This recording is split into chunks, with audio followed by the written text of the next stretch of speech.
Tatyarao Lahane doctor होण्यामागचा प्रवास कसा कधी सुरू झाला आणि त्याच्यामागे काय अडथळे असतील, काय चांगल्या गोष्टी असतील, काय वाईट गोष्टी असतील, किती वेळा कानाला खडे लावायला लागले असतील, हे काही कोणाला माहीत नाही. कारण आमचा उद्देश फक्त कानाला खडे काय आहेत ते शोधणं आहे. आपण मूळ कुठले, कसं काय. नाही, मी मूळ माझं गाव माके गाव आहे आणि हे लातूर जिल्ह्यामध्ये रेणापूर तालुक्यातलं माझं गाव आहे. माझे आई वडील शेतकरी आहेत. बरं. आता वडील 95 वर्षाचे आहेत आणि आई 84 वर्षाची आहे. आणि मग तिथे माझ्या खेडेगावामध्ये जिथं गाव आहे, म्हणजे एकदम छोटं गाव आहे, तिथे मी शेती करत करत माझं शिक्षण घेतलं आहे. आणि मग तिथून पुढचा प्रवास म्हणजे पुढे काय होता येत असतं हे मला माहीत नव्हतं. पण मी आपलं शेती करत करत म्हणजे थोडा वेळ सर्वांची शाळा जी आहे ते 10 जूनला भरायची, माझी मात्र 15 ऑगस्टला भरायची. कारण तेवढे दिवस मी शाळेत जाऊ शकत नव्हतो, कारण शेतीची कामं करायचो. आणि 10वी पास झाल्यानंतर एका खेडेगावामध्ये दुसऱ्या एका मुलाचा डॉक्टरला नंबर लागला होता आणि लोक ते खूप प्रसिद्ध झाले होते, म्हणून मला असं वाटलं डॉक्टर व्हावं. आणि मग मी डॉक्टर व्हायचा निर्णय घेतला आणि परळीच्या कॉलेजमध्ये गेलो, कारण तिथं फ्री मिळणार होतं मला सगळं, म्हणजे जेवायची सोय होती, पुस्तकाची सोय होती आणि मी पहिला नंबर होतो तिथला. पूर्ण एपिसोड पहा झी5 तर शेवटच्या दिवशी माझे सासरे वारले आणि डोळ्यामध्ये नापास झालो. आता मी डोळ्याचा डॉक्टर आहे, पण मी डोळ्याच्या विषयात नापास झालेला डॉक्टर आहे. लोक असं म्हणतात की समजा आपण नापास झालो तर आपलं यश मिळत नाही. ते चुकीचं आहे. नापास झाल्यास खरंच अभ्यास जास्त होतो. दुसऱ्या वर्षी मी पुन्हा बसलो आणि मला डोळ्यात PG मिळालं. मला व्हायचं होतं हाडाचा डॉक्टर किंवा पेडियाट्रिकचा, लहान बाळाचा. पण नापास झाल्यामुळे 3% कटत होते. सासरे वारले, आता शिकवणारं कोणी राहिलं नाही. मला शिकायचं होतं. मग मला 700 रुपये मिळायचे म्हणून फक्त डोळ्याचा डॉक्टर झालो. आई वडिलांचं स्वप्न काय होतं, शेतकरी व्हावं की डॉक्टर व्हावं. माझ्या आई वडिलांचं तसं स्वप्न काहीच नव्हतं, कारण ते शिक्षित, आजही शिक्षित नाहीत. तर आमच्या घरातल्या लोकांना त्यांनी शिकवलं. पण मला शाळेत गेल्यानंतर माझी आई जी अंजनाबाई आहे, कारण वर्गामध्ये मुलं कमी पडले, शिक्षकांनी सांगितलं की याचं 6 वर्ष वय शाळेत घाला, म्हणून माझ्या वडिलांनी शाळेत घातलं. त्यांची काही चूक नाही आहे, कारण शेती करण्यासाठी घरातला मोठा मीच होतो, म्हणून शाळेत जावं असं वडिलांना वाटत नव्हतं. आईंना असं वाटत होतं की हे शाळेत गेला पाहिजे. आणि मग मी जेव्हा शाळेत गेलो तर 4थी पास झाल्यानंतर, 4थीला माझा पहिला नंबर आला होता सेंटरमध्ये. 5वीत जायचं मला. तर वडील म्हणले नाही जाता येणार तुला, कारण कुणी शेतात काम करायचं. आई म्हणली ह्याला शाळेत घाला. आणि हळूहळू म्हणजे त्या दोघांच्या ह्याच्यात मला मग पुढे 8वी 9वी नंतर वडील पण म्हणायला लागले की आपलं शिक्षण झालं पाहिजे. आणि मग दोघांनी मिळून त्या शिक्षणात मला मदत केली. पण आपलं सांगतो की खूप गरिबी होती, म्हणजे मला पेन घेता आला नाही. म्हणजे आज कोणी मला विचारतं किंवा तुम्हाला काय गिफ्ट आवडेल, तर आजच एक मनुष्य आलता की सोनं घेऊन आला माझ्याकडे. सांगितले असं काही घेत नाही मी. मग काय आणू, हे पेन काढला मी, हे माझा 50 रुपयाचा पेन आहे, ते घेऊन ये म्हणलं. मला आणून दे, कारण तो मला आवडतो. 8 वर्ष मला पेन नव्हता, कारण पेन घेऊ शकत नव्हतो, बोलून लिहायचो मी. तर अशा ह्याच्यात मी शिक्षण घेत होतो. किती पैसे पडायचे त्या काळात पेनाला. पेनाला त्यावेळेस मला वाटतं ₹1.5 पडायचा. एवढे पैसे नसायचे, काहीच नव्हतं ना. ते तेवढे पैसे असायचेच नाही जवळ, आणि म्हणून मग ते घेणं शक्य नव्हतं. आणि आता जर मला चांगला पेन, आजही मला चांगला पेन कोणी दिला तर मी फार खुश होऊन जातो. तेच कोणी काय आणून दिलं तर मी घेत नाही. मी सांगतो हे काही मला नको आहे. मला एकच आवडतं ते म्हणजे पेढे, ते पेशंटला वाटतो, आणि पेन मला लागतो. माझ्या दोन्ही किडनी निकामी झाल्या होत्या अचानक. निकामी झाल्यानंतर मग मला इकडे बेशुद्ध झालो मी. मग मला पुण्यात आणलं. पुण्याहून बॉम्बे हॉस्पिटलला मुंबईला आणलं. 30-40 दिवस उपचार चालू होते. आणि त्याच्यानंतर मग डायलिसिस सुरू झालं.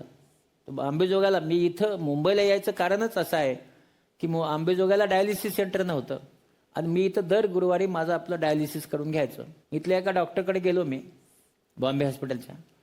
तर त्यांनी सगळं तपासलं मला.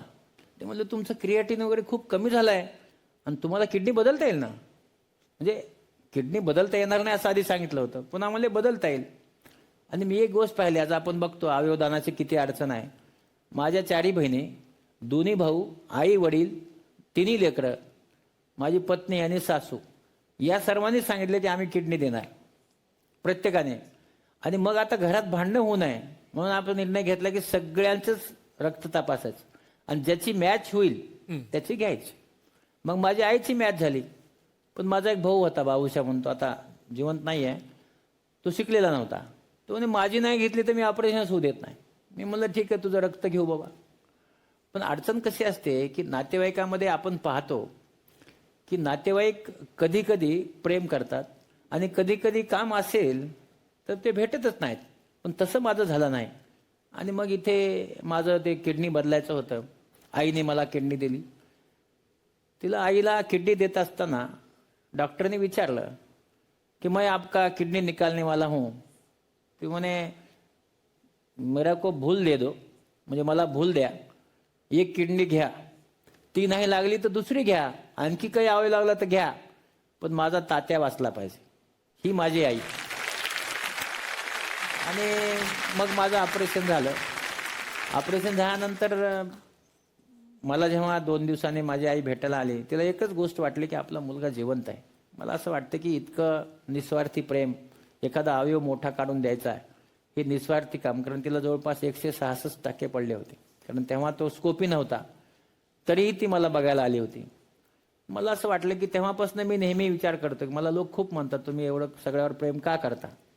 तेव्हा माझ्या लक्षात आलं की कुटुंबीय जे आहेत ही आपल्यावर फार प्रेम करत असतात. म्हणून लहान लहानशा गोष्टीमुळे आपण त्यांना कधी रागावलं नाही पाहिजे. आणि मी त्याच्यामुळे कधीच अंतर कधी दिलं नाही.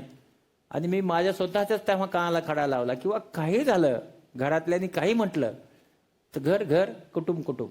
आणि ते मी आजपर्यंत पाळलंय. आजही लहाने कुटुंब म्हटल्यानंतर सगळे एकत्र.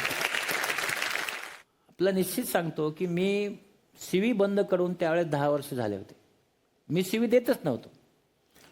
तर ती मुलं जिथं काम करत होती, संप झाला होता. मी सांगितलं अरे बाबा त्यांना काम करू द्या आणि त्यानंतर तुम्ही बाहेर जा. मी पोलिसांना पण फोन केला की ह्यांना तुम्ही घेऊन जा, किंवा बाकी दवाखाना आहे, जे काम करतात त्यांना करू द्या. पण जे माझे मित्र होते त्यांना डीन व्हायचं होतं, ते रोज असायचे माझ्याबरोबर.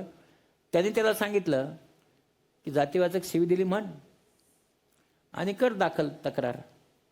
त्यांनी ती जातीवाचक शिवी दिली म्हणून तक्रार दाखल केली. आणि मग मला ते अटक वगैरे करण्यासाठी सगळं झालं. पण मी कोर्टात सांगितलं व मला असं असं आहे, मी काही म्हटलेलं नाही आहे, चौकशी काय तुम्हाला करायची ती करा. मग कोर्टाने मला जमानत दिली की मला सांगितलं की नाही हा खरा मनुष्य आहे. पण ज्याने करायला लावलं ते मित्र. आणि त्या दिवशी मी असा माझ्या आयुष्यातला सगळ्यात मोठा कानाला खडा, दगड लावला. दगड, खडा नाही, एवढा दगड लावला, असा इकडून 10 किलो इकडून 10 किलो, की आपला जो जवळचा मित्र आहे तो तपासायचाच. आणि जेव्हा कोर्टात केस झाली, आता ते 29 सप्टेंबरला मिटली केस माझी 17ला, पण त्याला 3 वर्ष गेले ना. त्याच्या आधी आपण जर आता डॉक्टरला तात्याराव लहाने टाकलं त्या गुगलमध्ये तर त्याच्यात येतं अट्रॉसिटीची केस, म्हणजे जातीवाचक शिवीगाळ केलेली नाही आहे, पण तुमच्या जन्मभर ते माथी राहतं ना. पण हे करतं कोण? मित्र. आणि म्हणून जे काही आपल्या जवळचे लोक आहेत त्यांची आपण काळजी घेतलीच पाहिजे. आणि मी नेहमी विचार करतो की नाही, आपण आपल्या कानाला खडा लावायचा आणि असं काही होऊ द्यायचं नाही. जवळचा मित्र तपासायचा आणि समजा आपला वाटलंच तर फार विश्वास टाकायचा नाही, एका कामापुरता विश्वास टाकायचा. आणि म्हणून मी आता मित्राचे 2 ग्रुप केले की जो आपला मित्र खरा मित्र आहे आणि समाजात म्हणून मित्र म्हणून वागायचे आपला, ठीक आहे, म्हणजे या टिपाच्या अलीकडचे आणि टिपाच्या पलीकडचे. काय कठीण वाटतं म्हणजे असं झालं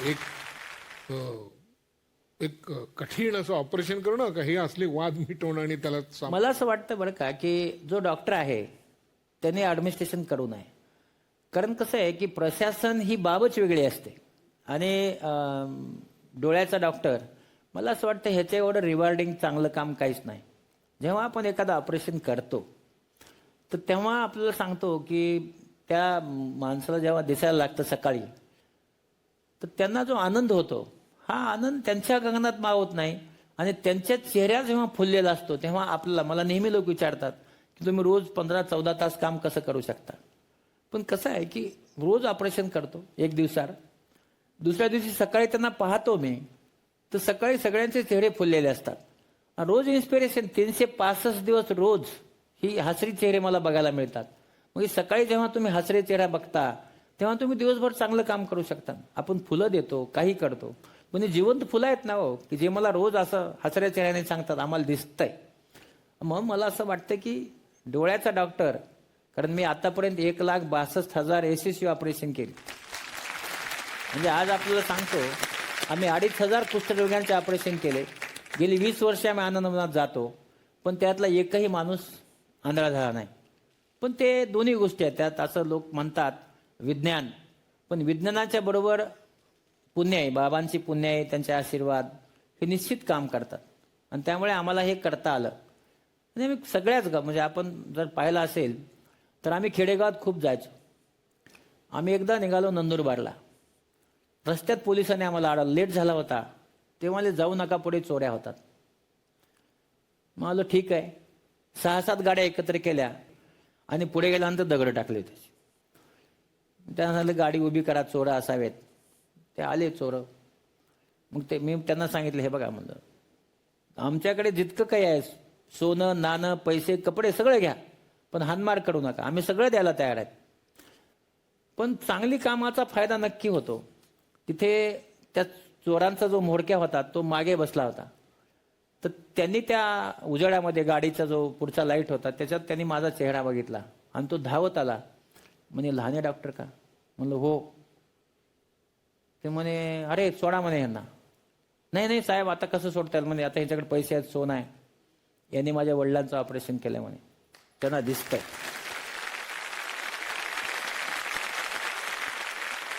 आणि त्या चोराने आम्हाला नुसतं सोडलं नाही, तर त्यांनी मोटरसायकलवर 2 चोरं आमच्यावर पाठवले आणि त्यांना सांगितलं ह्यांना त्यांच्या गावात नेऊन सोडा.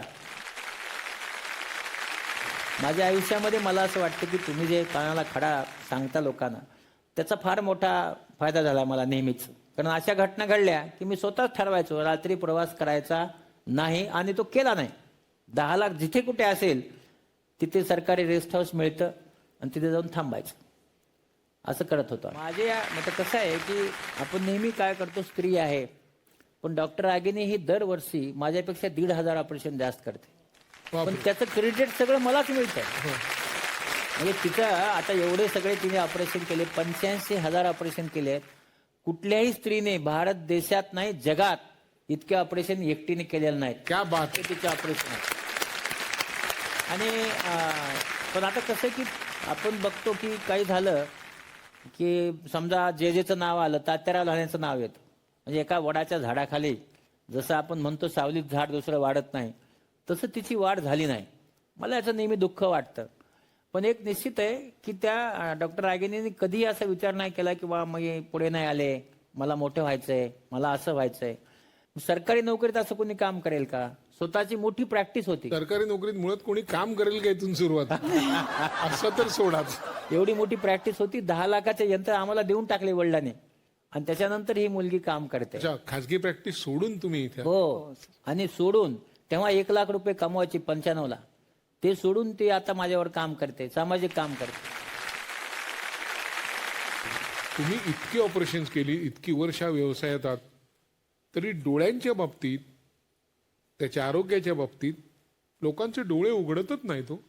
हा. तर हे काय म्हणजे कशामुळे होता, बदल का झाला? काय झाले आता या काळामध्ये आपण पाहतो आपल्याकडे मोबाईल जो आहे, हे लहान मुलं जे आहेत आता, जे आपण असं म्हणूया की त्या मुलांना रडू लागलं मोबाईल, तो जेवत नसेल मोबाईल, त्याच्यावर एक व्हिडिओ दाखवला जातो, आणि मग तो स्वयंपाक करू देत नसेल तर मोबाईल दाखव. तर काय होतं की त्याच्यामध्ये जी लाईट असतो तो डोळ्यात जातो आणि बाहुली आकुंचन पावते, आणि तिचा पुढे जाऊन 10 स्पाझम होतो, आणि मुलाला मायनस नंबर लागतो, डोळे कोरडे पडतात.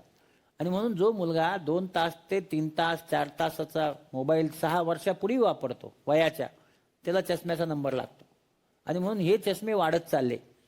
तसंच आता कसं मोठ्यापणी पण तसंच झालंय, आपण खूप मोबाईल वापरतो. आणखी आपले फूड हॅबिट जे आपल्या खाण्याच्या, जंक फूड, आपल्याकडे कसं आहे की आपण जंक फूड एवढ्या मोठ्या प्रमाणात खातो की आपलं प्रथिने जितके पाहिजे ते मिळत नाहीत. म्हणून आपल्या खाण्याच्या सवयी आहेत, आपली वाढ आहे, या सगळ्या गोष्टीच्यामुळे आज हळूहळू चष्मे लागायला लागले. नेत्रदानाबद्दल तुम्ही अधिकार नेत्रदानाबद्दल मला खरंच सांगायचं आहे की आज आपण पाहतोय की आपल्याकडे बघा भारत देशामध्ये जवळपास 22 लाख लोकांना डोळ्याची गरज आहे. आपण आज महाराष्ट्राचा विचार केला तर आपल्याकडे 25,000 लोकांना आज डोळे द्यायची गरज आहे. आपल्या भारत देशामध्ये दरवर्षी जवळपास 80 ते 90 लाख लोकांचा मृत्यू होतो. पण आपण भारत देशात मिळून आपण फक्त 50,000 डोळे आपल्याला मिळतात. तेही 70 वर्षाच्या पुढचे बरेचसे असतात, ते दृष्टी येण्यासाठी कामाला पडत नाहीत. म्हणजे डोळ्याचा उपयोग 2 प्रकारे होतो, एक आजारावर आणि एक दृष्टी येण्यासाठी, आणि ते कामाला पडत नाहीत. कमी वयाचे डोळे, ते जर 60 वर्षाच्या अलीकडचे डोळे असतील तर त्याचा निश्चित फायदा होतो. पण आपल्यामध्ये अंधश्रद्धा खूप आहेत की डोळे दिल्यानंतर भूताच्या जन्माला जातो. कोणी भूत पाहिलं नाही पण जातो, कसं म्हणतात लोक. पूर्ण डोळा बदलला जातो, नवीनच बसवला जातो, मग त्याचं सगळं स्वभाव माणसाला येतो. असं काही होत नाही हो. फक्त बुबुळ एक आपला घड्याळ आहे ना, घड्याळाची जी काच आहे तितकीच बदलली जाते, तेवढीच काढली जाते. खड्डा पडत नाही, रक्त येत नाही. आणि डोळे दिल्याने डोळे मृत्यूनंतर द्यायचे 6 तासामध्ये. आणि हे दिल्याने मला असं वाटतंय की लोक म्हणतात की डोळे दिले तर पुनर्जन्म मिळत नाही. मी पाहिला नाही हो, पण समजा डोळे दिले, आज तुम्ही माझ्याकडे बघताय, माझ्या आईने मला किडनी दिली, आज तिला देऊन 24 वर्ष झाले. त्या किडनीचा माझा पुनर्जन्म आहे. तसं तुम्ही जर डोळे दिले तर दुसऱ्याच्या शरीरावर जाऊन ते पुन्हा 30 वर्ष काम करतील. हा वैज्ञानिक पुनर्जन्म आहे. आपण भारत देशात राहतो, आपल्या एक वर्षाच्या मृत्यू होणाऱ्या लोकांनी जर दिले तर आपण जगातले श्रीमंत माणसं असू, कारण 80 लाख लोक मृत्यू पावतात, पण आपण ते का दान करत नाही हे मला कळत नाही. पण मी सगळ्यांना आव्हान करतो की बाबांनो, या सगळ्या अंधश्रद्धा जाळून टाका आणि समोर या आणि अवयवदान करा. आणि मला असं वाटतं की अवयवदान एवढं मोठं दान कुठलंच नाही. जी व्यक्ती आमच्याकडे पाहुणे म्हणून येते, ती तिच्या कामामध्ये म्हणा, तिच्या इतकी व्यग्र असते की काही कारणाने काही गोष्टी तिला सांगायच्या असतात, काही कबूल करायच्या असतात, कुणावरती काही स्पष्टीकरण द्यायचं असतं किंवा कुणाला काहीतरी सांगायचं असतं, ते राहून जातं. तर तुम्हाला काही सांगायचं असेल तर हा पुढचा वेळ तुमचा आहे. नाही, मला एकच गोष्ट सांगायची आहे की सध्या जी नवीन डॉक्टर होत आहेत त्यांना मला सांगायचं आहे की आपण जे डॉक्टर होत आहोत ते माणसांचे डॉक्टर होत आहोत. आणि म्हणून आपण आपल्यामध्ये माणुसकी जपणं खूप महत्त्वाचं आहे. आपण पुढे आलेला जो रुग्ण आहे त्याला देव मानणं खूप महत्त्वाचं आहे. आपल्यामधला सेवाभाव जो कमी होत चालला आहे तर तो सेवाभाव कमी होता कामा नये. आपण आता पाहतो की कट प्रॅक्टिस आहे, अशा प्रकारची चर्चा बाहेर होत असते. आणि मला खूप वाईट वाटतं की जो पेशा असा होता की सेवाभावी पेशा होता, त्याचं व्यवसायीकरण होता कामा नये. आणि मग मला सगळ्या डॉक्टरांना आव्हान करायचं की बाबांनो, पैसे मिळतच असतात, आपण सेवाभाव जोपासावा. माझ्या आयुष्यात माझी आणखी एक अशी इच्छा आहे की आता आम्ही दोघेही सरकारीमध्ये काम करतो.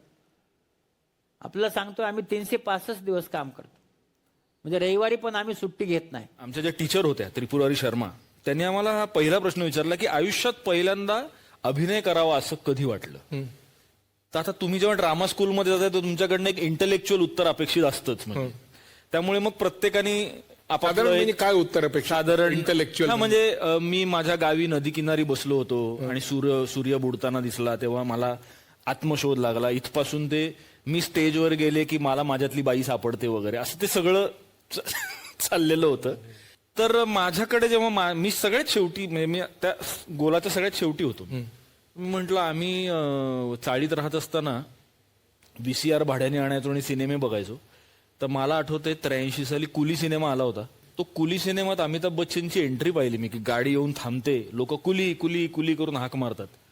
बच्चन पुलावरनं गाडीवर उडी मारतो, मग गाडीवरनं तो प्लॅटफॉर्मवर उडी मारतो, त्याच्या खांद्यावर एक ससाणा असतो आणि तो धावायला सुरुवात करतो. म्हणजे ते बघून मला वाटलं होतं की आपल्याला ऍक्टर व्हायचंय आयुष्यात, कारण जर कुली एवढा ग्लॅमरस असू शकतो तर आपल्याला हे करायचं आयुष्यात. आता ते माझं उत्तर ऐकल्यानंतर माझ्यावर तेव्हा असं शिक्का बसलं होतं की याचं काही होऊ शकत नाही. तिथेच खरं मी पहिला कानाला खडा लावला की इथून पुढे ड्रामा स्कूलमध्ये इंटेलेक्च्युअल उत्तरं द्यायची, ती खोटी असली तरी चालली. जेमतेम लिहिता येत होतं, म्हणजे अभ्यास निश्चितच कमी असणार. हो. मग उरलेल्या वेळात काय काय करायचं? किस्से काय? पिक्चर बघणे, टाइमपास करणे, कुठेतरी बोकाळणे, एवढंच केलं कॉलेजमध्ये असताना. म्हणजे कॉलेजची 5 वर्ष मी काहीतरी ध्येयाने झपाटून वगैरे. फक्त त्याच्यामध्ये मी फर्स्ट इयर BComला असताना एक वर्कशॉप केलं, जे कीर्ती कॉलेजमध्ये झालं होतं. संवेदना नावाच्या एका ग्रुपने एक वर्कशॉप ठेवलं होतं. त्यात निर्मल पांडे यांनी एक सेशन घेतलं आणि तेव्हा मला पहिल्यांदा राष्ट्रीय नाट्य विद्यालय नावाचं एक काहीतरी एक संस्था आहे आणि असं हे तिथे तेव्हा माहित प्रशिक्षण झालं? हे तेव्हा मला कळलं. तेव्हा माझं वय होतं एक 16 वर्षाचं, 16-17 वर्षाचं. आणि तेव्हा मग मी असं म्हटलं की जर अशी संस्था असेल तर आपण गेलं पाहिजे तिकडे. आणि माझ्या हातात 2 वर्ष होती, कारण ग्रॅज्युएशन कंपल्सरी असल्यामुळे TY नंतरच परीक्षा देता येणार होती NSDची. तर ती 2 वर्ष, शेवटचं वर्ष रादर मी सकाळी कॉलेजला जायचो, पहिलं लेक्चर बसायचो, तिथून निघायचो, मी ट्रेन पकडून NCPA ला जायचो. तेव्हा NCPA मध्ये चेतन असायचा, चेतन दाता. आणि मग चेतनच्या गायडन्स खाली खूप की तू हे नाटक वाच, तू ही तयारी कर, असं ते शेवटचं 1 वर्ष तर मी फक्त NSD ला आपल्याला अपिअर व्हायचंय म्हणून तयारी करत होतो. कॉलेज हे केवळ नाममात्र होतं त्यावेळेला. त्याच्यानंतर मी इमिजिएट परीक्षा दिली आणि माझं पहिल्याच अटेम्प्टला सिलेक्शन झालं NSD ला. त्यामुळे मग काही प्रश्नच उरला नाही की दुसरे काही मार्ग आपण बघूया. So I went to NSD after that. मग इथे आल्यानंतर कशी काय सुरुवात झाली पुढे? इथे आल्यानंतर मी जेव्हा गेलो तेव्हा आभाळमाया नावाची दैनंदिन मालिका पहिलं पर्व नुकतंच सुरू झालं होतं.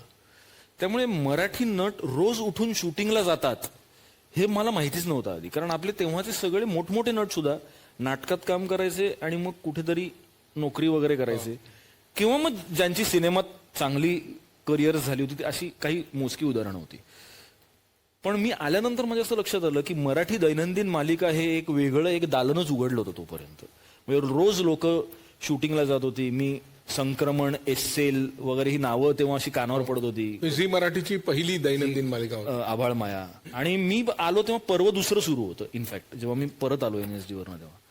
आणि आपण जेव्हा असं ड्रामा स्कूलला वगैरे तुझा एक असं एक हे असतं की मैं टेलिव्हिजन नहीं करूंगा, मैं सिर्फ फिल्म के लिए बनाऊ, मैं सिर्फ फिल्म करूंगा. आणि साधारण एक पहिले 10 दिवस धक्के खाल्ल्यानंतर माझ्या असं लक्षात आलं की आहे का रे कुठे ऑडिशन, काय आहे चालू आहे मराठी सिरियल कुठे काय. आणि माझ्या सुदैवाने मला वादळवाटच्या ऑडिशनसाठी तेव्हा बोलवण्यात आलं आणि मी जाऊन ती ऑडिशन दिली. आणि त्याच्यानंतर मग मराठी मालिका आणि सिनेमाला पर्याय नाही म्हणून मालिका करा असं नाही. माझं जेन्युइन प्रेम आहे मालिकांवर, मला आवडतात मालिका करायला. त्याच्यानंतर मग मालिकांची सुरुवात झाली. पण माझा प्रॉब्लेम असा झाला, माझं कास्टिंग झालं वादळवाटमध्ये आणि माझा रोल होता सुबोध बरोबर, भावे बरोबर. आणि भावे त्यावेळेला खूप बिझी होता. भावे त्यावेळेला एकाच वेळेला 3-3, 4-4 मालिका करत होता. त्यामुळे भावेच्या डेट्स नाहीत म्हणून आमचा ट्रॅक पुढे पुढे पुढे पुढे जात होता. मग मी ते जे असतात ना नवरे ज्यांचं लग्न होतं पण बायको माहेरीच असते आणि ते नोकरीसाठी लग्न करून दुसऱ्याच दिवशी दुबईला वगैरे गेलेले असतात, तशी अवस्था झाली माझी. कास्टिंग झालेलं आहे, आपल्याला रोल मिळालेला आहे, पण शूटिंग सुरू होत नाहीये. म्हणजे माझं कास्टिंग झालं होतं सप्टेंबरमध्ये, माझं पहिलं शूटिंग झालं एप्रिल महिन्यात. तर आता तोपर्यंत बसून बसून करायचं काय, म्हणून मग मी एक सोलो परफॉर्मन्स केला. मग तो अभय परांजपेंनी पाहिला. मग ते म्हणाले तू लिहू शकतोस, बरं मग लिहित का नाहीस. आणि म्हटलं चला आता काहीच नाही तर टाइमपास करण्यासाठी म्हणून लिहू. आणि असं करून ते लिखाणाची सुरुवात झाली. त्यातनं वादळवाट हीच पहिली सिरियल माझी लिखाणाची, लेखक म्हणून. लग्नाला 10 वर्ष झाली आता, त्यामुळे कालच झाली. आणि काय तसं 30-35 नाही, माझ्या आई बाबांना तो खूप आवडायचा. हा. आई बाबा त्याच्या सगळ्या सिरियल्स खूप निष्ठेने बघायचे, एस्पेशली वादळवाट. आणि असंभव म्हणजे, आणि आदिपश नावाचं एक प्रायोगिक नाटक चिन्मयी केलेलं डिरेक्ट, त्यासाठी I think you had got an award also ना. तर ते आई बाबा त्याचे खूप फॅन होते आणि घरी खूप कौतुक. मी त्याचं काहीच काम बघितलं नव्हतं आणि आई बाबा म्हणायचे आणि बहीण म्हणायची की तो काय मस्त आहे ग, तो समशेर, तो शिरा काय मस्त आहे. असं एकदा ओझरतं बघितलेलं. आणि मग असंभव मधनच कधीतरी फॉलो करू लागलेले मी. आणि असंभवचं त्याचं लेखन, मी त्याच्या लेखनाच्या जास्त प्रेमात पडले असं मला वाटतं. तू काय करतेस? मी हाऊसवाईफ आहे आणि मी फोटोग्राफर आहे. Okay. Wild life Wildlife photo photography. करतात बाई, सिंहांचे, वाघांचे. मग हा कुठल्या परण्यासारखा वाटतो तुला? नाही, तो शांत डॉल्फिन सारखा आहे, आपला आपला पोहत राहतो, कोणालाही त्रास न देता.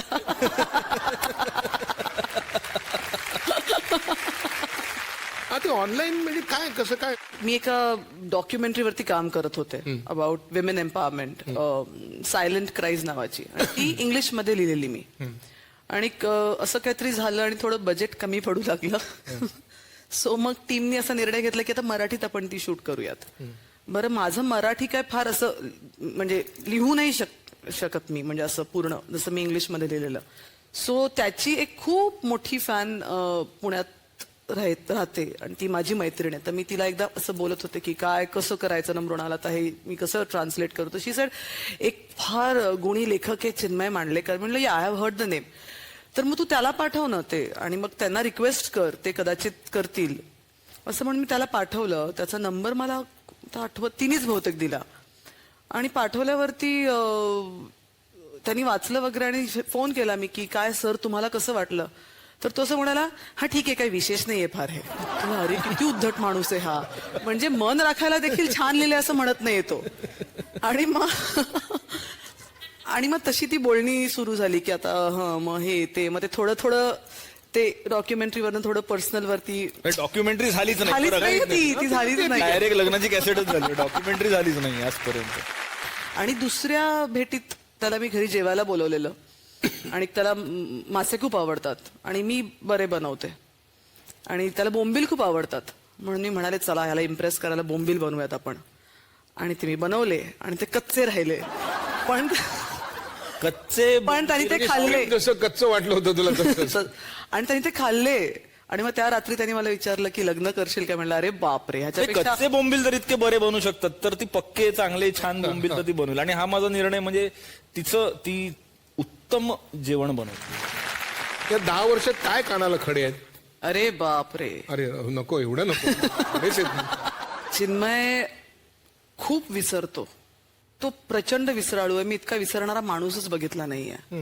हे मला माहित होतं की साधारण आपण ऐकतो ना लेखक थोडे असतात ऍब्सेंट माइंडेड, तर ते मी थोडं केलेलं ऍक्सेप्ट. पण गेल्या 2-3 वर्षात त्यांनी इतके किस्से करून ठेवलेत विसरण्याचे त्याच्या, आणि मग ती तो खूप गडबड करतो. आणि मग तो फ्लाईट बुकिंग वगैरे असं विसरतो. म्हणजे एक किस्सा सांगते तुम्हाला. मी माझ्या वाईल्ड लाईफ फोटोग्राफीच्या एक्सकर्शनसाठी बेरा नावाचं एक गाव आहे राजस्थानमध्ये, लेपर्डसाठी मी तो आणि माझ्या मुलीला मी पहिल्यांदा घेऊन चाललेले. आणि उदयपूर पर्यंत फ्लाईट, उदयपूरवरनं बाय कार. सकाळी किती 5ची फ्लाईट, 5:30ची फ्लाईट. आम्ही गेलो एअरपोर्टला आणि बोर्डिंग पाससाठी दिलं सगळं ते हे. आणि काहीतरी गडबड सुरू आहे तिकडे. मला कळलं की काहीतरी ठीक नाही, चर्चा सुरू झाली, काहीतरी दिसत नाही त्यांना किंवा काय. मी थोड्या वेळाने विचारलं काय चाललंय. तर म्हणत आहे मॅडम तुमचं आणि तुमच्या हजबंडचं मला PNR नंबर दिसतोय इकडे, पण फॉर सम रिझन तुमच्या बेबीचा दिसतच नाहीये. म्हणलं बरं असेल काहीतरी. I patiently waited. ती बाई आपली करते काहीच दिसेना. आता 15 मिनिटं उलटून गेलेली, मी चिडू लागलेले, त्या बाईला झापू लागलेले सगळं. तेवढ्यात तिची सिनियर तिकडनं पास होत होती आणि तिने तो केऑस बघून ती थांबली आणि म्हणाली काय झालं. तर तिने काय सांगितलं, ती सिनियर काहीतरी चेक करू लागली. मग 2 मिनिटांनी ती सिनियर म्हणाली झालंय असं. आणि हे सगळं 2017 मध्ये घडत होतं, 2017 ऑक्टोबरमध्ये. तर ती म्हणाली झालंय असं की तुमचं आणि तुमच्या नवऱ्याचं तिकीट आजचं 2017चं आहे, पण तुमच्या बाळाचं तिकीट फेब्रुवारी 2018चं आहे.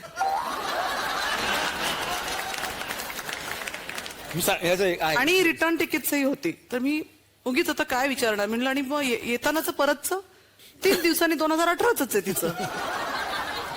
तर ह्यांनी आमचं 2017 मध्ये आणि इराचं 2018 मध्ये का केलं हे मला माहिती नाही. हा, आणि मग ते त्यामुळे टेन्शन आणि बाळाचंच तिकीट, त्यामुळे एक जण गेला एक जण राहिला असं काहीच करता येत नाही. पण लकीली आमच्या फ्लाईटमध्ये देवर सम seats, Ira could be accommodated. आणि मग ते तसं झालं. असं त्यांनी खूप केलेले. खूप फास्टर फेण्याला आम्हाला घेऊन गेला एकदा. फास्टर फेणे अगदी म्हणजे हाऊसफुल वगैरे तेव्हा सुरू होता. आणि बाबांना मी घेऊन गेले बरोबर, मुलांना. आणि ह्याचाच आग्रह, मुलांनी फास्टर फेणे बघितलाच पाहिजे वगैरे. आणि 31 तारखेचा शो आहे म्हणून आम्ही 31 तारखेला गेलो, बसलो बिसलो मस्त. आणि एक हळूच हाऊसफुल शो. एक आजोबा आले आणि म्हणाले तुम्ही आमच्या सीट्सवर बसलात का. तर हाच उठला. असं कसं, या आमच्या सीट्स आहेत वगैरे, हे बघा. तर तो गार्ड आला आणि तो म्हणाला सर हे तिकीट कालचं आहे. तर त्यांनी 30 तारखेची तिकीटं काढलेली आणि आम्हाला 31 तारखेला दाखवायला घेऊन गेलेला. असं हा खूप करतो. तर मी कानाला खडा असा लावलेला आहे की कुठच्याही पद्धतीचं बुकिंग या माणसावर सोडायचं नाही परत कधीच. कारण ते आज उद्या काल 3 वर्षानंतर कधीचही असू शकतं. एवढं होऊनही 10 वर्ष संसार टिकलाय.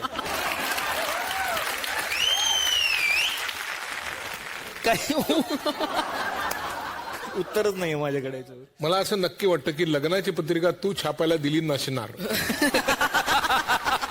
मी शक्यतो फार कमी चित्रपट असे केलेत सुदैवानं ज्याच्या बाबतीत लोकांना सांगावं लागतं की नाही बघितलं तरी चालेल. या व्यवसायात तुझे मित्र कोण आहेत? मित्र बरोबरचे थोडे सिनियर असे कोण कोण असतात?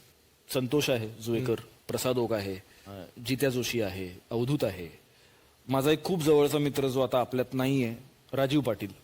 अशी खूप लोक आहेत. डॉक्टर ओक, डॉक्टर गिरीश ओक यांच्यासारखा सहकलाकार म्हणजे तुम्हाला तर माहिती, तुम्ही की नाटकं तुम्ही एकत्र 4-5 नाटकं केले मी एकत्र. अत्यंत जपतात सहकलाकाराला आणि स्टेजवर कुठल्याही क्षणी ते तुमची फिरकी सुद्धा घेऊ शकतात. आणि त्याच्या व्यवस्थितपणाचा त्रास होतो. त्रास व्यवस्थित त्रास आहे. अत्यंत त्रास. म्हणजे त्यांच्या इतका ऑर्गनाइज्ड माणूस मी माझ्या आयुष्यात नाही पाहिला.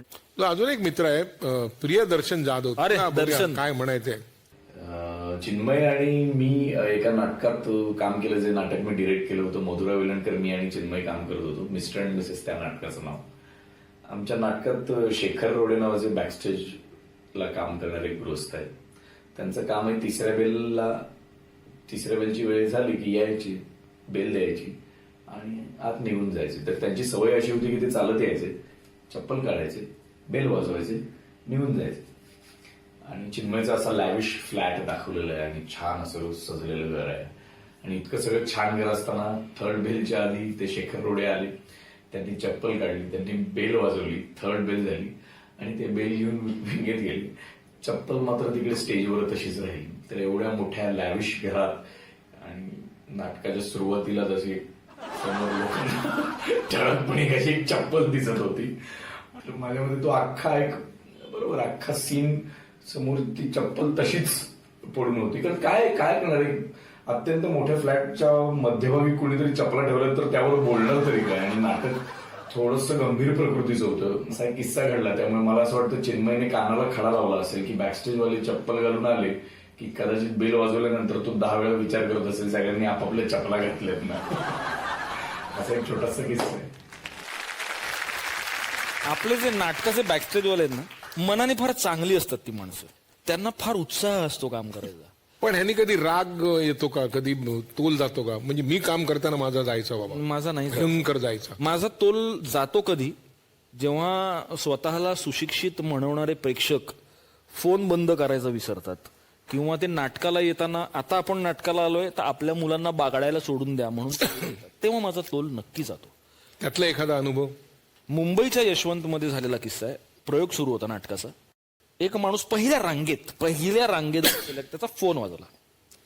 त्याने तो खिशातनं काढला, त्याने तो ऑन केला आणि तो आता नाटकाला आलोय ते काय सुखांची बांटो ते काहीतरी त्याला आलोय. हे सगळं मला ऐकू येते स्टेजवर. नाही ऐका ना माझं, ते मी बोलून घेतले साहेबांशी, तुम्ही उद्या सकाळी 10:30 त्यांना भेटा. हे त्याने सुरू केलं तिथेच. त्याच्यावर मी थांबलो, डॉक्टरही थांबले आणि मी असं हाताची गडी घालून त्यांच्याकडे एकटक बघत होतो. आणि ते असं नाही ऐका ना माझं, तुम्ही 10:30 असं केलं. आणि त्याच्यावर मी आता इथे आपला एक भाग असतो की माझा खडा माझं मत. तुला काही प्रश्न विचारू आम्ही, त्याला 2 पर्याय आहेत. बरं. तुला एक आणि एकच पर्याय निवडावा लागेल अरे देवा. यातला. पहिला प्रश्न, चिन्मय मांडलेकर लेखक की चिन्मय मांडलेकर दिग्दर्शक? चिन्मय मांडलेकर दिग्दर्शक. चिन्मय मांडलेकर दिग्दर्शक का चिन्मय मांडलेकर अभिनेता? चिन्मय मांडलेकर दिग्दर्शक. तुझ्या मते उत्कृष्ट अभिनेत्री कोण? अभिनेत्री हा, स्पृहा जोशी की तेजस्विनी पंडित? तेजस्विनी पंडित. तसंच अभिनेता संतोष जुवेकर का प्रसाद ओक साहेब? Oh my God. माफ करा. Oh my God. हे कठीण आहे, हे खरंच कठीण आहे. एक उत्तर द्यावंच लागेल. आता डिप्लोमॅटिकली कसं द्यायचं? म्हणजे एक किस्सा सांगतो तुला बघ काय मदत होते का. एक जहाज असतं, ते बुडत असतं. त्याच्यावर एक माणूस उभा असतो, त्याची एक बायको असते आणि त्याची एक अत्यंत जवळची मैत्रीण असते. आणि तो म्हणतो की 2 जणांना मी फक्त नेऊ शकतो. त्याने बायकोबरोबर लग्न केलेलं आहे. त्याची मैत्रिणा जरा सौम्य शब्द वापरला मी, ती त्याच्याबरोबर आहे. तर तो म्हणतो की मी आणि माझी बायको बोटीतनं जाऊ. तर ती बायको विचारते आणि ती, तर तो म्हणतो ती घेईल, समजून घेईल. तसं असेल तर मग मला प्रसाद ओखे नाव घ्यावं लागेल, कारण पंकज उयकर माझी बायको आहे, ती घेईल समजून. क्या बात है. अलबत्या गलबत्या की व्हॅक्युम क्लीनर? का हे बघ, आता मी परत तुला मदत करू शकतो. हा या 2 नाटकांमुळे तू स्वतः काय मिळवलंयस हे आहेच, परंतु या 2 नाटकांमुळे तू एक वेगळ्या प्रकारचं कशाला काही सुरुवात केलीस का, काही पायंडा पाडलायस का, किंवा काही जास्त मदत अलबत्या गलबत्यामुळे रंगभूमी याच्यावर तू ठरव. अलबत्या गलबत्यामुळे तो नक्कीच पडलाय, कारण बालनाट्य एवढ्या मोठ्या प्रमाणात चालू शकतं, लोक बघू शकतात आणि त्याला भरभरून गर्दी करू शकतात. हे आम्हाला करतानाही आमच्या स्वप्नात नव्हतं, पण तो पायंडा अलबत्या गलबत्याने नक्कीच पाडला. त्याचं फार वेगळं स्थान माझ्या मनात आहे आजही.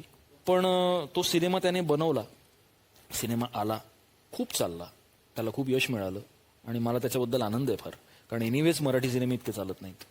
सिनेमाचा पहिला प्रोमो आला होता तेव्हाच मला कळलं होतं की ही बहुतेक आपली तीच स्टोरी ही आहे. पण मी समहाव त्याच्यावर रिॲक्ट नाही झालो. सिनेमा बघायला गेलो, सिनेमा बघितला, एक गेलो तेव्हा अशी एक वेडी आशा अशी होती की कदाचित स्पेशल थँक्समध्ये तरी आपलं नाव असेल, तेही नव्हतं.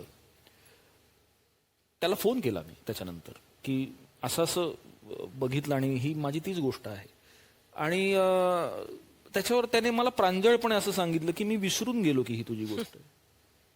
मला असं वाटलं ही मलाच सुचलेली गोष्ट आहे, जी मी त्यावेळेला तुझ्याशी शेअर केली, मग ती आता झाली. सो ठीक आहे, म्हणजे तो विसरला, पण आता मला विसरून नाही चालणार माझ्या गोष्टी कुठल्या. त्यामुळे त्या रजिस्टर करणं, आणि ह्या बाबतीत पूर्णपणे कानाला खडा की लिहिल्यानंतर हवं तर फुलस्टॉप लावायला विसरेन, पण रजिस्टर करायला विसरणार नाही. आणि हे मी रादर जे होतकरू लेखक बघत असतील त्या सगळ्यांनाच सांगतो. बरेचदा काय होतं, लोक प्रयोगाच्या ठिकाणी येऊन तुम्हाला भेटतात आणि तुम्हाला असं देतात, हे घ्या माझं हे नाटक, हे तुम्ही प्लीज वाचून सांगा. तर असं नका देऊ कोणाला, कारण तुमचीच कल्पना तुम्हालाच पैसे तिकीट खरेदी करायला लागून कधी पडद्यावर बघावी लागेल हे सांगता येत नाही. त्यामुळे तुम्ही ते रजिस्टर करा प्रॉपर, म्हणजे जरी उद्या कोणी चोरलं तरी निदान कोर्टरूम ड्रामा तरी आपल्याला खेळता येईल ना. लहानपणापासून ठरवलंस की आपण या व्यवसायात यायचं होतं? नाही, ते मात्र बिलकुल नव्हतं. मग बालपणामध्ये तुला काय व्हायचं होतं आणि तुझं बालपण एकंदरीत कसं गेलं असेल? माझं बालपण, मी जन्मले एका साहित्यिकाच्या घरामध्ये आणि माझे आई वडील दोघेही प्राध्यापक होते, त्याच्यामुळे खूप पडाकू टाईपची मुलगी होते मी. अतिशय शिस्त आणि अभ्यास वगैरे, आणि असं साहित्य आणि कला, संगीत, संस्कृती या वातावरणात माझं बालपण गेलं आणि त्याचा मला खूप पुढे आयुष्यामध्ये फायदा झाला. मी आज जी काही आहे, जशी काही आहे, त्या सगळ्याचं श्रेय मी माझ्या कुटुंबाला, माझ्या आईवडिलांना, माझ्या आजोबांना आणि माझ्या त्या कुटुंबाला देते. आणि त्यानंतरचं माझं जे काही आयुष्यात परिवर्तन झालं, मी अभिनेत्री झाले आणि इतक्या वर्षाची करिअर मी करू शकले. तुम्हा सगळ्यांना आवडतील असे अनेक रोल्स माझ्या वाट्याला आले आणि ते मी निभावू शकले, याचं संपूर्ण क्रेडिट मी माझ्या सासरच्या मंडळींना देते, कारण मी लग्न झाल्यावर करिअर सुरू केलं. मी आणि रुचिर, माझा नवरा, आम्ही हे बालपणापासून एकत्र वाढलो म्हटलं तरी चालेल. आमची कुटुंब एकमेकांची मित्र होते, परिचयाचे होते. आणि कॉलेजमध्ये मी ऍडमिशन घेतली आणि समोर माझ्या रुचिर समोर आला, कारण तो तेव्हा कला मंडळाचा मुख्य होता. आणि तो नेहमी गमतीने म्हणतो की आज मृणाल जी काही महाराष्ट्राला अभिनेत्री म्हणून मिळालेली आहे ती माझ्यामुळे मिळालेली आहे, कारण एकतर मी तिचं सिलेक्शन केलं पहिल्यांदा आणि त्यामुळे तिला अभिनय क्षेत्रामध्ये वाट मिळाली वगैरे. पण एकमेकांची घरची बॅकग्राऊंड एकमेकांना माहिती होती आणि प्रथम दर्शनीच मला वाटतं असं काहीतरी जुळलं असावं, कळलं असावं. आणि त्याला ते इच्छा होती प्रपोज करायची, पण तो हिंमत नव्हती तेवढी होत. त्याला वाटायचं ही पुण्यातली हुजूरबागेतली शिष्ट मुलगी, ही मला नाही म्हटली तर मला फार त्रास होईल वगैरे वगैरे. आणि तोपर्यंत अख्खं कॉलेज मला वहिनी वहिनी म्हणायला लागलं होतं, कारण त्याचा मित्रपरिवार खूप मोठा होता. 11वीत होते मी आणि वहिनी वहिनी वगैरे, म्हणजे काही अर्थ आहे का ह्याला? पण मला माहिती होतं की ज्या दिवशी तुम्हाला प्रपोज करेल त्या दिवशी मी त्याला हो म्हणणार आहे, because I use to like him a lot. आणि त्यांनी काही विचारायचीच तयारी नाही त्याची. 1 महिना झाला, 2 महिने झाले, 3 महिने झाले. मी म्हटलं अरे बाबा हा काही विचारत नाही. मग एक दिवस माझा कडेलोट झाला माझ्या पेशन्सचा, आणि मी त्याला म्हटलं की तू मला काहीतरी विचारणार आहेस असं मला आपले सगळे मित्र सांगतायत, मित्रमैत्रिणी, आणि ते तू विचार पटकन. तर तो म्हणाला की काय विचारणार आहे? तुला माहितीये रुचिर माझा नवरा हा वकील आहे. तर वकील तर म्हणजे कधीच शब्दात त्याला आपण पकडू शकत नाही. तुम्ही काहीही करा, आपण त्याला शब्दात नाही पकडू शकत. आणि तेव्हापासूनच त्याचं होतं. तो म्हणाला काय काय विचारायचं आहे? तर मी म्हटलं की अरे मला सांगितलं सगळ्यांनी, मला माहितीये, तू आता म्हणजे विचार ना. तर तो म्हणाला पण काय काय कुणी काय सांगितलं? परत माझ्या पेशन्सचा अंत झाला आणि मी म्हटलं ए बाबा, तू मला जे काय विचारणार आहेस ना ते तू मला विचार किंवा विचारू नकोस, त्याचं उत्तर हो असं आहे. त्यामुळे माझा नवरा आज इतक्या वर्षांनी मला सतत चिडवतो की पहिली गोष्ट मी तुला प्रपोज हा, केलं मी तुला प्रपोज केलं नाही, तू मला प्रपोज केलं. हा, आणि दुसरी गोष्ट अजूनही मी तुला काही विचारलेलंच नाहीये, तू कशाला हो म्हटलीस तर तुझं तुलाच माहितीये. कानाला खडा लावावा असं गंभीरतेने आतापर्यंत काही केलंय असं मला वाटत नाही. गमतीचा भाग असा आहे की आम्ही एकमेकांना लहानपणापासून ओळखतो. तर लग्नाच्या आधी काही तिचे हे असे विशिष्ट काही गुण मला तेव्हा समजले नव्हते. तर लग्नानंतर मात्र एक दिवस तिने मला तिचा एक खास असा ठेवणीतला आवाज वापरून रुची डू यू लव्ह मी असा प्रश्न विचारला. तर मी त्यावेळेस अर्थातच म्हणजे काय आता प्रश्न झाला वगैरे असं म्हणून ते हो म्हणलो. आणि मी हो म्हटलं त्याबरोबर नवऱ्यांना जी एक अशी अप्रिय कामांची अशी एक यादी असते बायकांकडे, तर त्यातली 1-2 कामं पटापट तिने माझ्या गळ्यात टाकली. तर तेव्हापासून मी आता कानाला खडा लावलाय हा की तिचा हा ठेवणीतला आवाज आला रे आला, रुची डू यू लव्ह मी, की मी लगेच माझ्यातला वकील जागा होतो आणि मी त्या प्रश्नाला प्रश्नानेच उत्तर द्यायला सुरुवात करतो की का असं का विचारतेस मला, म्हणजे तुला खात्री नाहीये का वगैरे असं मी विचारून हो असं काही म्हणत नाही. आणि त्यामुळे ती कामांची यादी अपूर्णच ठेवण्यामध्ये मी आतापर्यंत यश मिळवलंय. मृणालता दिग्दर्शनात उतरली आहे हे माझ्या दृष्टीने अत्यंत अभिमानास्पद अशी ती गोष्ट आहे. ज्या कलाकृतींना प्रेक्षकही तितकीच दाद देत आहेत.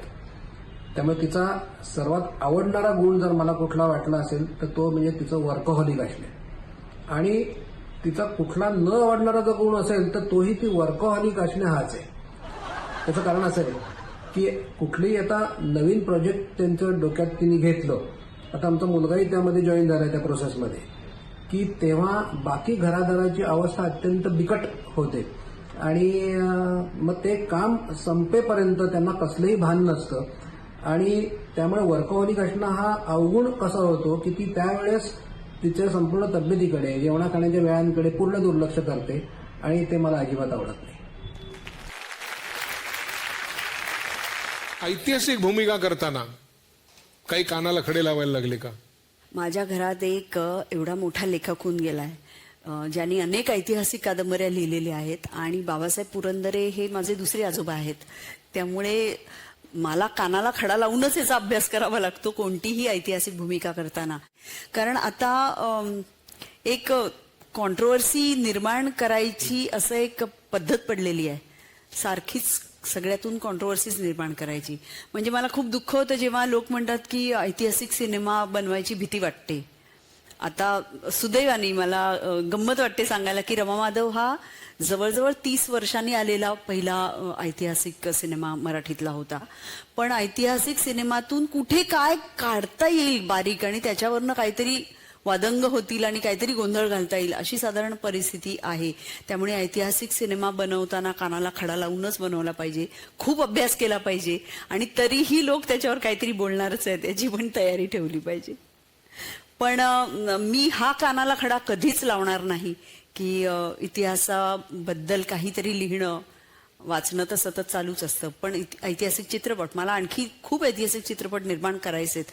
कारण या निमित्तानेच मी लोकांच्या मनात थोडा तरी इतिहास आणि इतिहासाबद्दलचं प्रेम जागं ठेवू शकेन असं मला वाटतं. ऐतिहासिक मालिका केली तूच तू, त्यातला एक सहकलाकार बघूया काय म्हणतोय ते. कानाला खडा कार्यक्रमात तुझ्याविषयी बोलायचं म्हणजे तुझ्याविषयी बोलताना खरं तर काय बोलू किती बोलू असं होऊन जातं. कारण राजा शिवछत्रपती मालिकेदरम्यान आपली पहिल्यांदा ऑनस्क्रीन तसं पाहिलं तर भेट झाली, ओळख झाली. आणि तोपर्यंत तू सोनपरी होतीस आणि त्यानंतर तू थेट झालीस ती राष्ट्रमाता जिजाऊसाहेब. मृणालताईच्या बाबतीत कानाला खडा म्हणजे इव्हनिंग ब्रेकफास्ट नंतर किंवा लंच नंतर मृणालताईशी जर बोलायचं असेल तर आधी चालायची तयारी ठेवावी लागते. कारण ती सांगते माझी चालायची वेळ आहे आणि जर तुला बोलायचं असेल तर माझ्याशी चालता चालता तुला बोलावं लागेल. दुसरा कानाला खडा तुझ्या बाबतीतला तो म्हणजे मृणालताईपासून खरोखर काहीच लपवून ठेवता येत नाही. जर तुम्ही एखादी गोष्ट लपवून तिच्याशी बोलायला लागलात तर फक्त एक येतं एवढा आला की लगेच समजून जायचं की मृणालताईने बिटवीन द लाईन ओळखलेली आहे आणि तिला या विषयातली खरोखर पूर्ण माहिती आहे. माईक लावलेला असताना गॉसिप कसं करायचं हे सुद्धा तिने शिकवलं.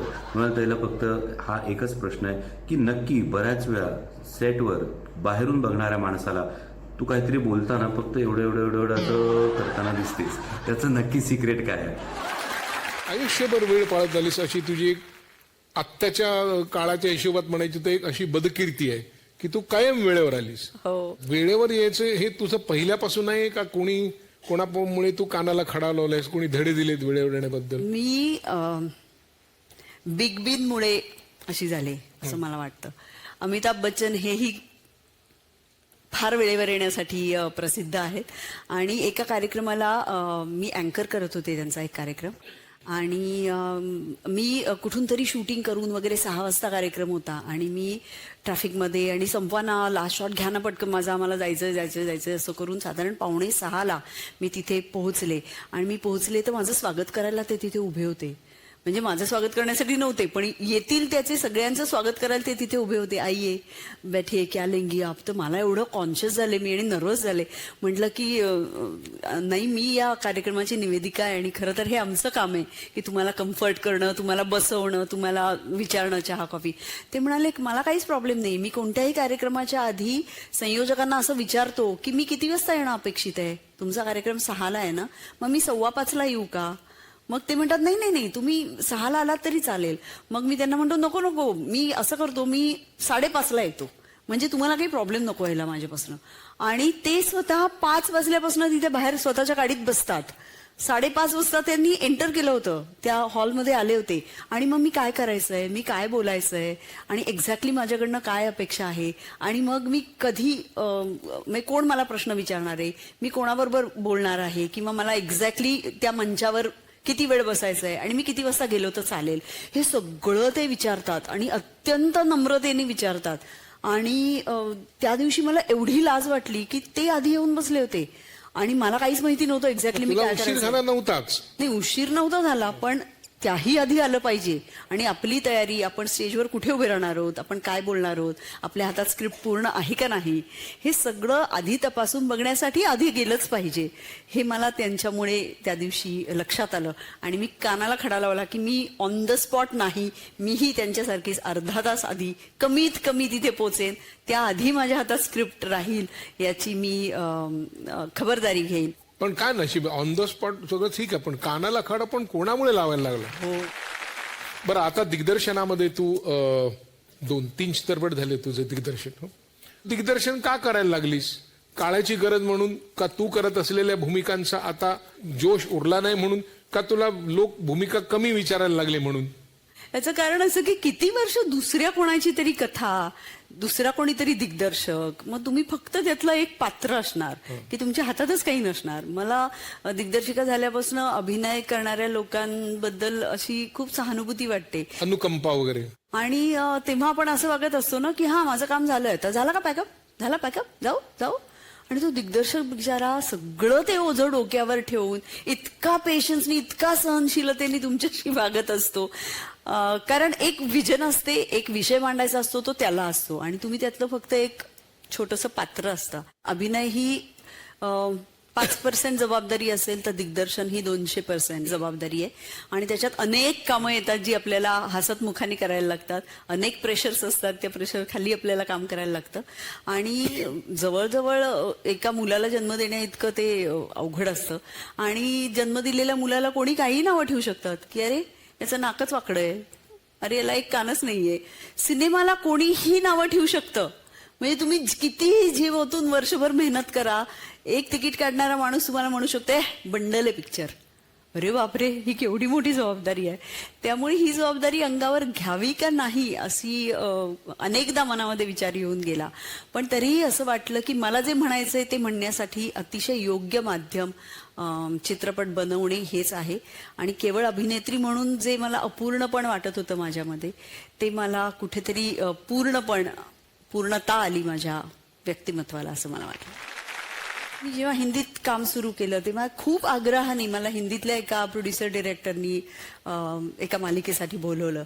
आणि त्या माणसामुळे खरं तर आज मी तुमच्या समोर आहे असं मला वाटतं. त्या माणसाचं नाव आहे संजय खान.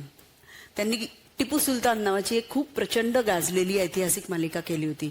आणि खूपच अप्रतिम चित्रीकरण त्याचं, आणि इतकं भव्य दिव्य की ती मालिका लोकांना भयंकर आवडलेली होती. आणि त्यानंतर त्यांना मराठ्यांवर एक मालिका करायची होती आणि त्या मालिकेचं नाव होतं ग्रेट मराठा. मला त्यांच्याकडनं फोन आला आणि म्हणाले की ताबडतोब भेटायला या, असं सरांचा निरोप आहे. आणि जेव्हा मी भेटायला गेले त्यांना, तेव्हा मी ना खरंच अवाक झाले ते सगळं बघून. तिथे त्यांनी जवळजवळ 10 ते 12 त्यांच्याकडे संशोधक होते, जे इतिहासावर संशोधन करत होते की काय दाखवलं पाहिजे, कसं दाखवलं पाहिजे, आपण काय वापरू शकतो. महाजी शिंद्यांवर आणि अहिल्याबाई होळकरांवर ती मालिका होती. या दोघांच्या इतिहासाबद्दलचे छोटे छोटे तपशील, सेट्सचे नमुने, छोटे मिनिएचर सेट्स बनवलेले होते. ते कपड्यांचा एक वेगळा पट होता. इतकी भव्य तयारी चालू होती की मला ते बघून फार खंत वाटली. असं वाटलं की मग मराठीमध्ये असं का नाही होऊ शकत. म्हणजे आमची स्वामी आज मला आठवते, मी इतकी वर्ष झाली, मी खूप लहान होते, पहिलं काम होतं, तरीही मला हे खटकलं होतं. फक्त पुण्याच्या विश्रामबाग वाड्यामध्ये 2 हॉल होते आमच्याकडे आणि तेवढ्यातल्या तेवढ्यात आम्ही सगळं स्वामी शूट केलं होतं. आम्हाला एकही वॉर सिक्वेन्स शूट करायला आर्थिक पाठबळच नव्हतं. हे तर सर्वश्रुत आहे की माधवराव पेशवे यांची पत्नी रमाबाई या सती गेल्या, पण या मालिकेमध्ये आम्ही सतीचा प्रसंग दाखवू का याची शंका येऊन लोकांनी ती मालिका अर्ध्यात बंद पाडली होती. पण हे तू म्हणालेस ना की ते भव्य दिव्यता असते वगैरे, ती आणणं शक्य नाही असं वाटतं तुला? परवडत नाही ही त्यांची आरडाओरडा असते का खरंच परवडत नाही, का ते गृहीत धरतात? म्हणजे काय वाटतं तुला त्यातनं? मला नाही वाटत असं परवडत नाही. मला वाटतं की हे इट्स ऑल अबाउट मॅनेजमेंट. आणि मी स्वतः जेव्हा ऐतिहासिक चित्रपट दिग्दर्शित केला तेव्हा मी खरोखरच आय वॉज सो कीन. तेव्हा माझे प्रोड्युसरही नॉन मराठी होते आणि त्यांनी असं सांगितलं, इतने में कर लो. मी म्हटलं क्यों कर लो इतने में, I want to give my best shot, तर मग मी कॉम्प्रोमाइज कशासाठी करू. आणि मी त्यांना सांगितलं की या गोष्टी मला मिळणार असतील तरच मी पुढे जाईन, नाहीतर मी जाणार नाही. हे सगळं करताना आर्थिक गणितं लक्षात ठेवली पाहिजेत वगैरे, सगळं ठीक आहे. पण तरी सुद्धा जे ग्रँजर आहे, जे आपलं मराठी ग्रँजर आहे, जे आपल्या माणसांनी केलेले पराक्रम आहेत, कर्तृत्व आहे, का नाही दाखवायचं आणि त्याच्यात कशाला कचरायचं. म्हणजे असे हेच प्रोड्युसर जेव्हा हिंदी सिनेमा करतात तेव्हा ते कधीच एवढ्या पैशात करा तेवढ्या पैशात करा असं म्हणत नाही. कोणत्याही हिरोला हेच म्हणजे हे एवढंच बजेट आहे, इतने मी लेके आओ असं म्हणत नाही. मराठी माणसांनाच का म्हणतात. त्यामुळे हा कुठेतरी आपण सगळ्यांनी स्टँड घेतला पाहिजे की मराठी म्हणजे काय, मराठी म्हणजे वाघ आहेत, मराठी म्हणजे काहीच कम अस्सल नाहीये, मराठी हे दुप्पट अस्सल आहे. ते आम्हाला फक्त तुमच्या पुढे स्ट्रॉंगली मांडायचंय आणि थोडासा सपोर्ट मिळू दे. आपण काय करू शकतो आपण बघूया. आता मला सांग, दिग्दर्शन तू करशील तेव्हाही तू जो तुझा गती होती भूमिका स्वीकारण्यातली, कधीतरी एकदा कधीतरी शांतपणे स्वीकारायची, फार काम करायचं नाही, मोजकच करायचं, तू दिग्दर्शनात तसंच ठेवणार? नाही संजय, काय झालं माहितीये, मी मराठीमध्ये केवळ 4 भूमिका केल्यात. पहिली स्वामी, दुसरी अवंतिका, तिसरी गुंतता हृदय आणि चौथी राजा शिवछत्रपती. बरोबर. म्हणजे 25 वर्षाच्या कारकिर्दीत फक्त 4 मराठी शोज. पण मी 22 हिंदी शोज केलेत आणि मला वाटतं इट्स अ ह्यूज व्हॉल्यूम. त्यामुळे मी काम पुष्कळ केलंय, पण 2 भाषात केल्यामुळे कदाचित मराठी प्रेक्षकांना असं वाटतं की ही कमी दिसते. पण 7-8 वर्षापूर्वी मी मालिकांमध्ये काम करणं थांबवलं, कारण मला चित्रपट माध्यम जास्त खुणावत होतं. आणि चित्रपटात अभिनेत्री म्हणून मी काम करतेच आहे. गेल्या वर्षी माझे 2 चित्रपट आले, ये रे रे पैसा आणि फर्जंद. आणि हा चित्रपट ती अँड ती मी शूट केला. यावर्षी ये रे रे पैसा 2 आणि आणखी एक ऐतिहासिक चित्रपट माझा येतो आहे. आणि सुमित्रा भावेंचा एक चित्रपट मी केला अभिनेत्री म्हणून, त्याचं नाव आहे वेलकम होम. त्यामुळे दोन्ही कारकीर्द माझी दोन्ही रुळांवरनं गाड्या चालू आहेत. त्याच्यामुळे 2-3 चित्रपट अभिनेत्री म्हणून आणि एक चित्रपट दिग्दर्शक म्हणून एवढं खूप काम आहे. त्याच्याहून जास्ती काम मला नाही. हो, पण बरेच लोकांना ते कमी वाटतं. अरे बापरे. त्यांना वाटतं की खूप अजून केलं पाहिजे. त्याला तू तयार नाहीस. ते का तयार नाहीस? म्हणजे त्याच्यासाठी तुला काय प्रेरणा आहे? मला एक छोटीशी कविता आता इथे आठवते. ती कविता माझ्या मनाला खूप भावली.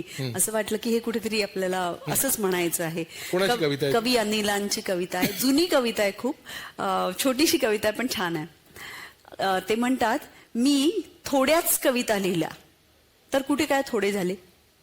मी थोड्याच कविता लिहिल्या तर कुठे काय थोडे झाले. इतक्या लिहिल्या गेल्या हातून हेच काय थोडे झाले. खूप लिहिल्या असत्या तर असते काय खूप झाले. खूप लिहिल्या असत्या तर असते काय खूप झाले. म्हटले असते कुठे कुणी केव्हा पुढे काय खूप झाले. 4-2 आवडत राहतील. 4-2 आवडत राहतील, त्यात काय कमी झाले. बाकीच्या शोधत राहाल, त्यात काय कमी झाले. होऊन गेले थोर कवी. होऊन गेले थोर कवी, त्यांचे काय पुढे झाले. तेच माझे आज आहे असते जे काय पुढे झाले. पण कधी सहज दाद दिलीत, कधी सहज दाद दिलीत एवढे मात्र बरे झाले. कधी सहज दाद दिलीत एवढे मात्र बरे झाले. तुमचे आमचे नाते निदान तेवढ्या पुरते खरे झाले. क्या पूर्ण एपिसोड पहा झी5 वर.